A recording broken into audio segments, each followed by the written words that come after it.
Hello and welcome back. And that's right, it's the four of us here once again talking about Synology. And we're going to talk about what we've thought of the Synology 2025 lineup so far. But we've got to do some introductions here, haven't we? So let's start off. What we have Luca here from Blackvoid, an official Synology partner. And if you've watched Star Wars, he's the Empire. We've got Will from SpaceRex. I'm going to tell you right now, Will, you are basically the Mandalorian right now. You're a gun for hire, and people know they can trust you with Synology or even TrueNAS as well. And finally, we've got Frank. Frank, you're the rebels. You fight for everyone. You've got so many people behind you. You look after all of the brands that you talk about and all of the users that follow you and the things you say. And I'm the Ewoks in Return of the Jedi, throwing rocks at an AT-AT until it blows me up. So today we're going to talk about Synology 2025. And we want to talk about what we think of what they've rolled out so far. You've watched my videos, so you know a lot about what I think already. Again, if I had to summarize it really quick, number one, messiest new hard drive compatibility ever rolled out. The fact that Disk Station, a whole bunch of them have been rolled out early. And on top of that, the last year talked about the new PAS flash systems, a potential switch, Active Protect, Grid Station, and more. And of course, let's face it, 25 years for the brand. We're probably looking at DSM 8 on the horizon there. But I've got three main questions, one for each of you, and we'll talk about them in between. So straight away, Will, right now, I'm going to say right there, I just wrote your name twice. I didn't even put SpaceRex. Don't know why. What do you think of the Synology 2025 lineup so far? Both releases of hardware and software up to this point, leaks, unofficial, and more. What do you think of it? I mean, the only thing to really talk about has been the hard drive thing. Like, for the most part, the units themselves are just fine spec bumps. I'm also one of the weird people where, quite honestly, when I look at NASs, I look at their ability to go through with really performance. I don't really focus on things such as, oh, hey, how many cores does this CPU or how much RAM it has. Really, it is, let's load up the software, let's copy some files around, let's use some workflows, let's look at some IOPS. And to me, that matters a lot more for what the end user, at least my clients, are generally caring about. So that tends to be where I am. And a lot of it, I found the spec bumps to just be nice, but nothing too interesting. The first thing that was announced being the DS925 Plus, I thought was very strange. And I think the primary reason they did that was just let that unit get all the heat. And so then they can release the kind of more flagship models afterwards, after everybody's complained about the new drive compatibility list for a while, and just be able to kind of have that unit be the sacrificial soldier to go in, get everybody mad at about drives, and then going forward, all the other spec bumps will have, honestly, a better media presence because they're not going to be spending all their time talking about this drive compatibility list. So that's my estimation with it. But I am happy with 2.5 gigabit. I was going to lose my mind if it did not come about. And I'm totally fine with them dropping 10 gig, adding cards to those 4-bay units. For me, I always felt like it was just unnecessary whenever somebody would spend $100 on an upgrade to go 10 gig for a 4-bay unit. And really, those bigger units just need the 10 gig, and 2.5 is so nice to actually have. And we're only about 5 years too late with that. Guys, Frank, Luca, anything to add? So I agree overall. I mean, some of them are interesting, like the 1825. If the rumors are true, it's like literally the exact same device, except for, I guess, instead of 4 1 gigabit Ethernet ports, it has 2.5 gigs. So, I mean, if you're not using that, it's literally, and you're using the 10 gig card, it's literally nothing, no difference, except for the hard drive compatibility. So in that case, the 1821 is a better device, possibly. The 925, I'm good with the processor upgrade. I am kind of a little perplexed, not so much that it doesn't have the 10 gig upgrade card, but more so than why did the 923 have the 10 gig upgrade card? Because none of the other ones before it did. So it's like they never had it, then they added it, and then they removed it. So I'm not as perplexed in terms of why it doesn't have it. I'm more perplexed in terms of why did the 923 have it? So that is a little confusing to me. But other than that, I mean, Will has the right take. You should look at the processor and the computing power in terms of a NAS. However, what I will say is it is tough, I think, as a consumer to look at a device and then question why the device that came out 4 years later is the exact same thing as the one from 4 years prior. And then what happens to that device from 4 years prior? Will it be supported for 4 years more? Will it not? Will it have a limit in terms of its support because it's a age thing and not necessarily a hardware thing? It's like that could possibly add questions, but we are years out from even thinking of that. Yeah, that I think is the only, like, I've told a lot of clients about buying the 1821 versus waiting for the 1825. The only valid, like the only reason I've been like, realistically, the only reason I would wait for it is you'll probably get a few more years of support out of it. Because for me, the 1821 just has enough CPU to saturate about 2.3 gigabytes of data per second in SMB transfers. I stuck a 25 gig card in one, and it flew through with it. It's like one of those things where it's sufficient enough, and I hope they give it a small spec bump and at least 8 gigs of RAM, so we don't have this very confusing thing with the 18 or the 1522. But yeah, I definitely feel like it needs at least something, but the unit as is probably fine. Yeah, well, yeah, Synology and hardware, right, in a single sentence. Oh my God, that's almost a difficult topic, right? But yeah, I'm on board with Will and Frank. Although regarding 925, that was actually one of my personal NASs that I wanted to upgrade, right? Because I'm running the X18 series of 2-bay and 4-bay, and I was kind of, looking forward to refresh them and still use the 18 models for something else. But, and then as soon as I saw that there isn't actually a 10 gigs upgrade in it, that they removed it, I was like, maybe it's just the image that's wrong, right? Somebody cut it out. So, but yeah, it was. I definitely agree with Will. Maybe that's not a niche unit to actually have a 10 gig or even 723. I mean, when I had them for testing, I really enjoyed utilizing 10G, and I definitely here in Croatia, I have customers that would benefit from such a setup. Yeah.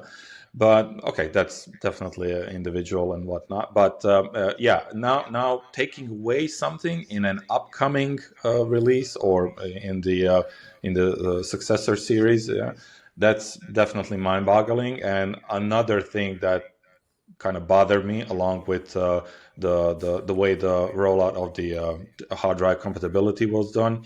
So, but overall, I agree. Nothing sensational. Again, two very common, well-known and used already AMD CPUs, right? The R1600 and the 1500B.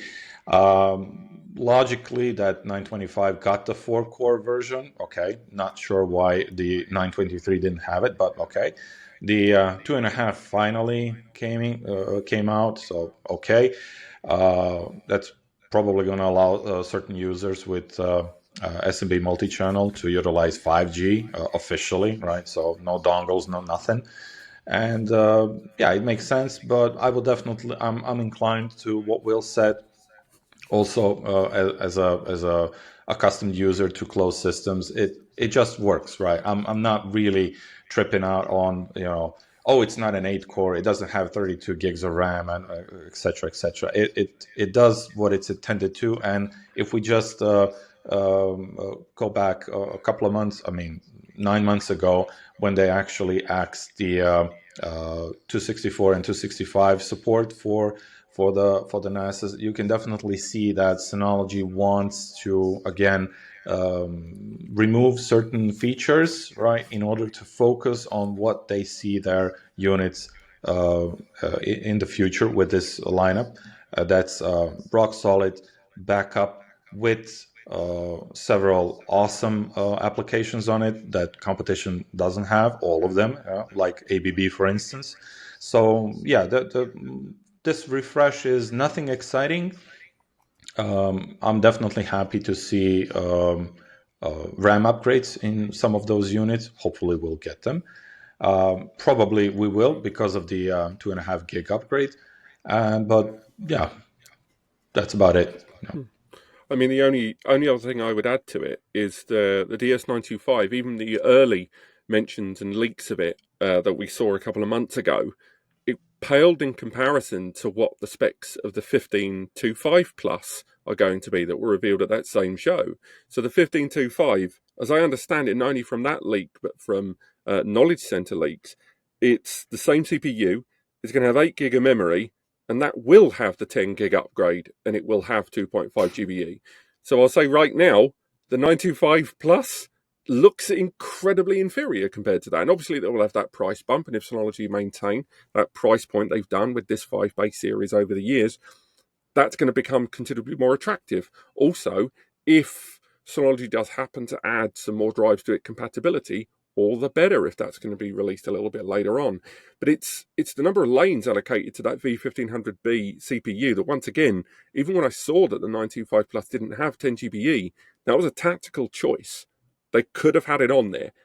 Putting on 2.5 GBE did not allocate any more of those lanes with those NICs that justified the removal of that PCIe Mini that was running at Gen 3 times 2 anyway.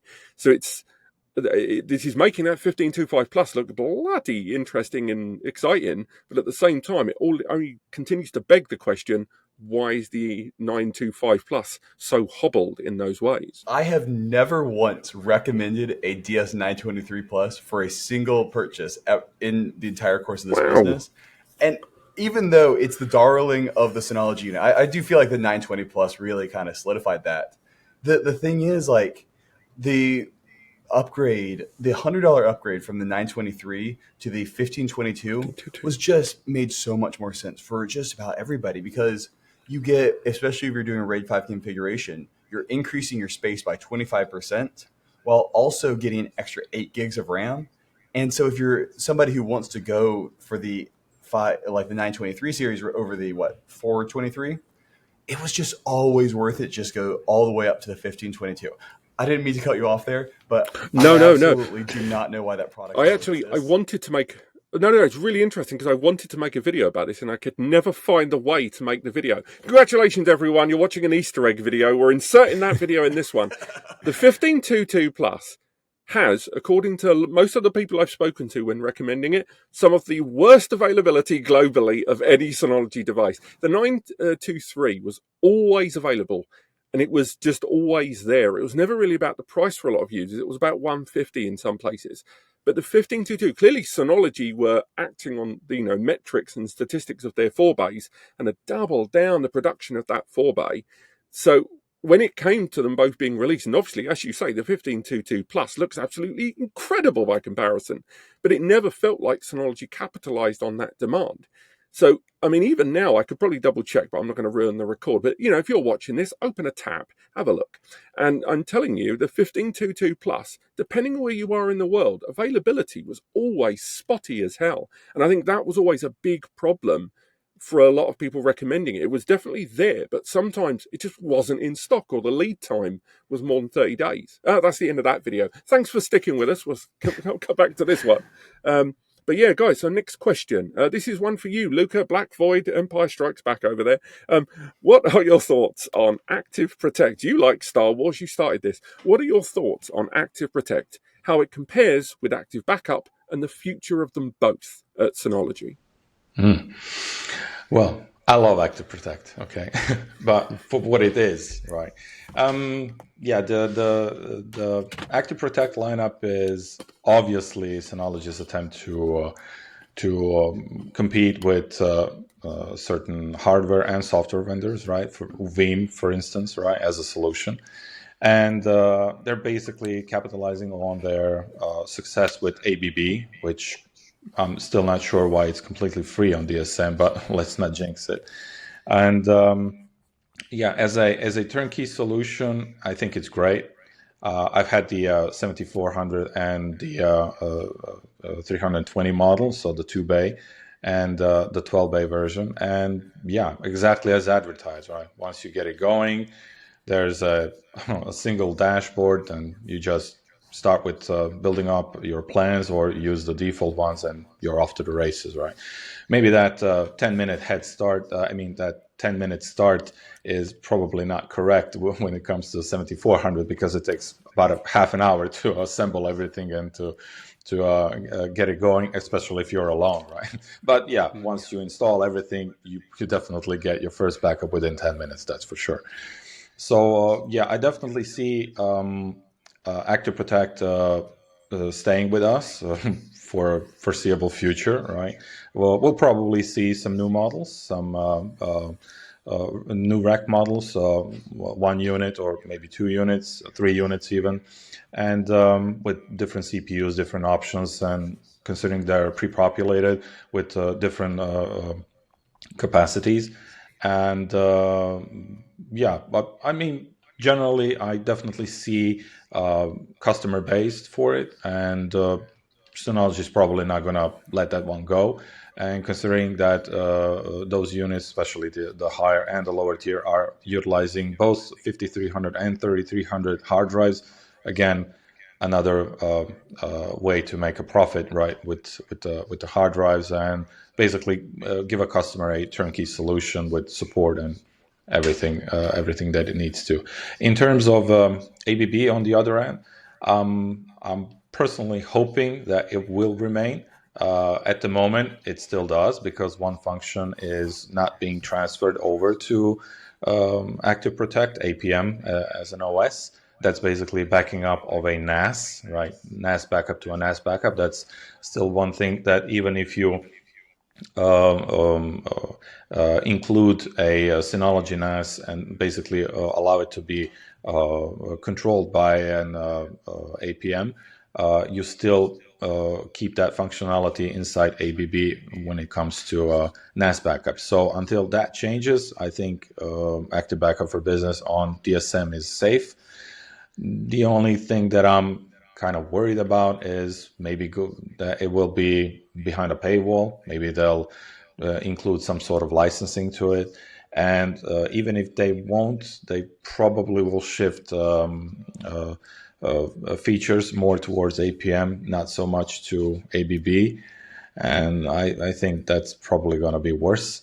Some people will probably be happy to pay for ABB in some way in order to continue the support and growing features on that platform as well. But that's actually the only thing that worries me. So yeah, but in terms of data protect models, yeah, definitely a very solid product from Synology, in my humble opinion, and there's definitely a market, and obviously Synology wanted to go that way, and they're not going to let go. Honestly, I've been still trying to get my hands on one. I am excited to check them out for sure, but I've still not gotten to test one out, unfortunately. So I don't have too many opinions on it. You're watching this, Synology. Do something about that. Same. I'm waiting for it. I would like to test one out too. My only thing I'll add is please don't take ABB away from me. Please. I love Active Backup for Business.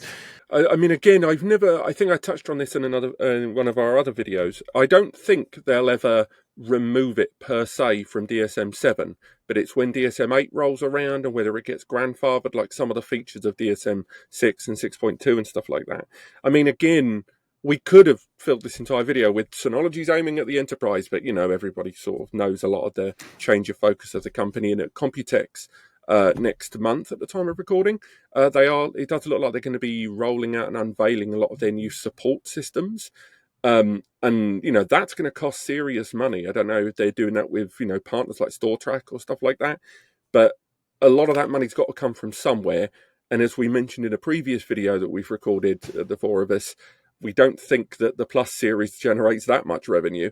So and with Active Backup for Business, obviously people are using it in rack mount forms, but as Synology almost certainly, as Luca pointed out, start to move all feature development over to Active Protect to sort of incentivize that product more and more, I do worry about the stagnation of ABB and whether features will not get added, or maybe like we saw before when certain support in, say, Mac, for example, changes, and therefore adaptation and upgrades have to happen to ABB, whether Synology will go, well, we could upgrade it on that, or this might be a good chance to drive people to the secondary product. But that's really my only concern for it in that regard. I think as long as DSM 7's around, Active Backup for Business will be around. The minute that changes, that's when I would be at my most concerned.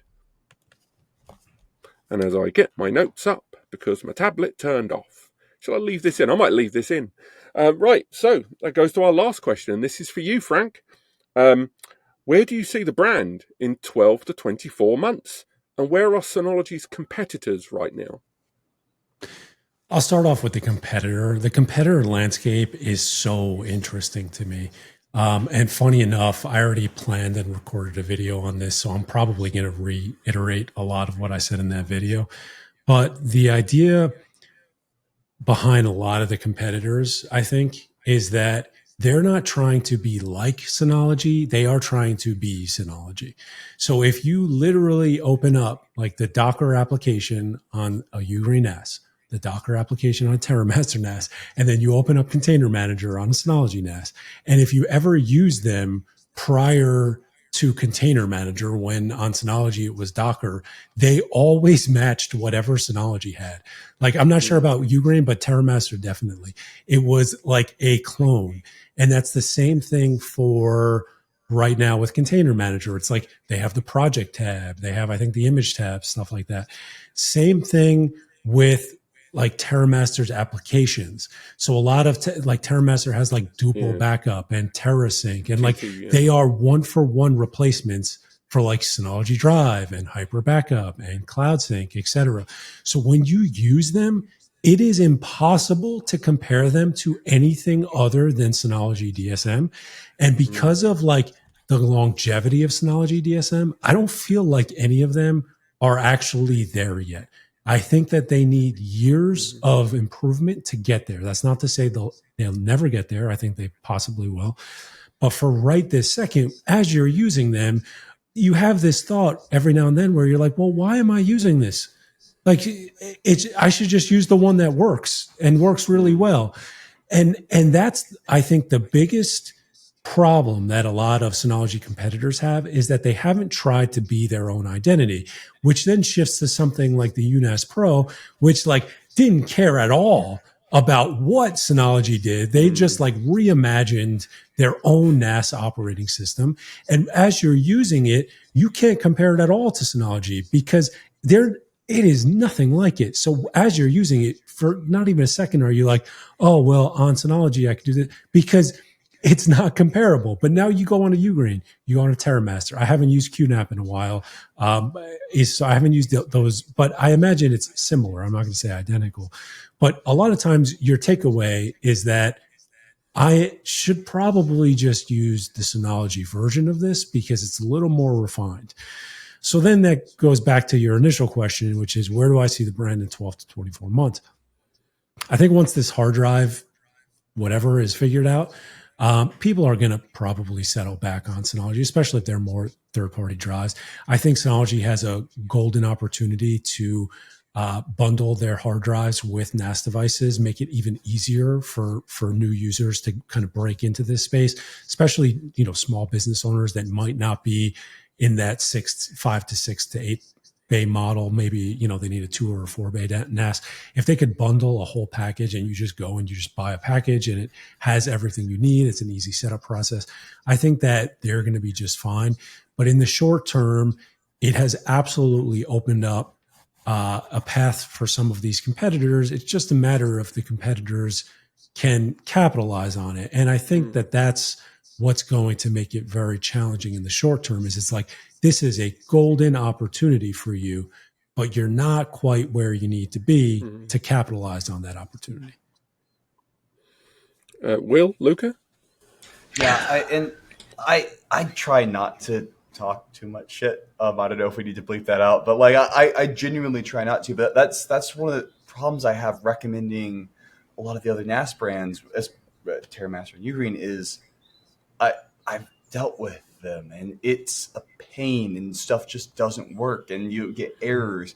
And it's just hard to recommend that stuff when there is just a better option out there. I think QNAP at least has its own identity. It's got the whole ZFS side thing going on. But man, the UI, I will never figure out how to use the QNAP UI. You just click on a button and there 5 windows are popping up across 12 different tabs. And it's just, it's hard, but I definitely think that that's why Synology is able to do this and lock down their thing is they kind of have a monopoly on the market in terms of a really high quality, solid user experience that I don't think anybody else really can rival at this time. Well, yeah. Now, if Frank and Will don't get in the next 7 days a DS unit or a rack unit from Synology, I don't know when they will, right? So yeah, excellent. Sorry, joking.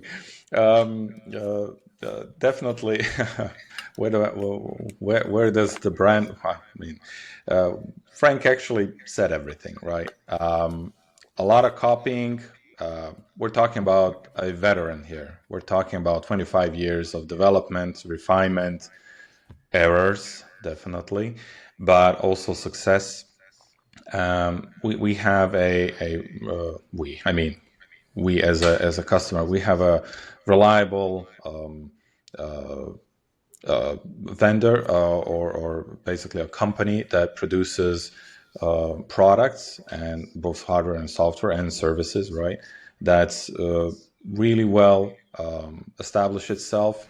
And on the other hand, competition is always good, right? The competition is what drives everybody else, right? And what Frank said, the certain competitors are not definitely going to capitalize on the whole hard drive situation or on a security exploit or whatnot. It's what competition does, and it's fine. It's definitely good, but yeah, I definitely don't see Synology at risk within a year. What you ask, Robbie, regardless of these recent changes on the hard drive. As soon as it sort of blows over, right, when we start seeing third-party hard drives popping on the list, exactly what Will said, people are probably going to say, well, nothing actually changed, right? So I have a rock solid system which I'm familiar with, and I can definitely use my hard drives. Okay, maybe not day one or within a first month of a new unit being out, but considering this is a new moment, maybe in 3 months down the line, things will be sort of back to normal, right? So yeah, I think that Synology is definitely in a very, very good position right now, and they definitely planned this, and yeah, we'll definitely see. I mean, I'll say I agree with practically everything. I mean, the only other things I would add to the discussion are really just to bullet point some of the other brands right now and where they're at in 12, and how primed are they in 12 to 24 months. So we've mentioned UGREEN several times. Frankly, a brand that I actually quite like their product, but I will say I'm often amazed how often, and we'll just take Reddit as an example, how many people during the course of this hard drive thing have gone, oh, F you, Synology, I'm going for a UGREEN. And you're like, there's like 7 or 8 other brands that have been around. How this device, I did a video 1 year later recently of the UGREEN NAS, and that was from the start of their crowdfunding. How has a brand that's been in the market this short a period of time managed to make that much of a mark? But they are so far in their infancy that, as you say, it is incomparable to DSM at this point. And when it comes to TerraMaster, one of their biggest problems they've always had is they're either too cheap and they've got too small a team, or they're moving too fast. And I've done so many different criticisms of their latest software, TOS 6. It doesn't feel great. And TOS 5 didn't feel great when it launched. And then they stayed with it for a while, and then it got a little better, it got a little bit more stable, and then they've rolled out 6. And it just felt like, why are you doing that? And then we look at the brand that I referred to in another video as always the bridesmaid, never the bride, Asustor. They've not been mentioned once in this discussion, even though they are a Taiwanese brand that's been in for longer than a decade. I think it's maybe 12 to 15 years. It might just be 12, I'm not sure. And their platform is very consistent, very smooth now, not feature rich. It is not feature rich. Great hardware and stable, smooth, usable software that's not feature rich. And then, of course, we've got QNAP. And QNAP have definitely changed tack in the last 18 months. The brand, they were so dominating on, they were trying to push out so much hardware that obviously so many things happened. Deadbolt and dead Q Snatch and a million other things. But they've definitely refocused internally. Now, whether that's going to pay off, I don't know, because the problem is, for all the time that they were rolling out hardware in the past, now's a really good time for them to be rolling out nice hardware now that they've doubled down on that software development and smooth things out and introduce ZFS into their platform as low as Celeron processor NASs. But again, I don't think they're going to capitalize on it. I don't think they're ready for it now. And maybe they'll prove me wrong at Computex next month. And then, of course, you've got your TrueNAS and you've got your Unraid, another couple of things we've not mentioned. But because they're so DIY and so, hour intensive to a greater or lesser degree, they're never really going to be something that I think directly threatens Synology while they're not hardware vendors at this point. But unless you've got anything else to add, lads, we'll go on to the closing of this fun little question at the end. All good? Let's roll. Straight away, I'm going to go straight to you, Frank. A DSM 8, what do you want to see in it? Real quick, something you want, something you don't want. Something I don't want. That's going to be harder than something I want. So this is probably never going to happen, but I would love to see ZFS added, because if they're going more for like the enterprise route where they want to create like a, rock solid platform, having some choice in that regard would be awesome. I don't think that they'll ever do it. But it would be cool because you would have the Synology spin on it. Like the ease of use for like fairly complicated stuff would still probably be there, because the problem I think is people, read on like Reddit and forums and stuff like, oh, you should just use ZFS. And then they like spin up TrueNAS and they're just lost because they set up a data set and then they go and start to just do something basic like permissions. And then they get into like ACLs and it's just gone. It's like, wow, this is a lot more complicated than what I was doing. But, you're probably getting that type of information from somebody that has years of experience with it. So I don't think they'll ever do it, but I'd be interested to see like their spin on it. I know other, like you said, NAS manufacturers are starting to build that in. So it'd be interesting to see that. And then something I don't want to see, I'd probably say more, removals. So don't remove some of the beloved stuff, or maybe don't put active backup for business behind a paywall, stuff like that, because I think that DSM is such a strong offering that the only way you could make it worse is by removing things. And if you start to remove things, that's when you're, open for not only criticisms from people, but people could potentially go a different route. So that's what I wouldn't want to see. Will, over to you, man.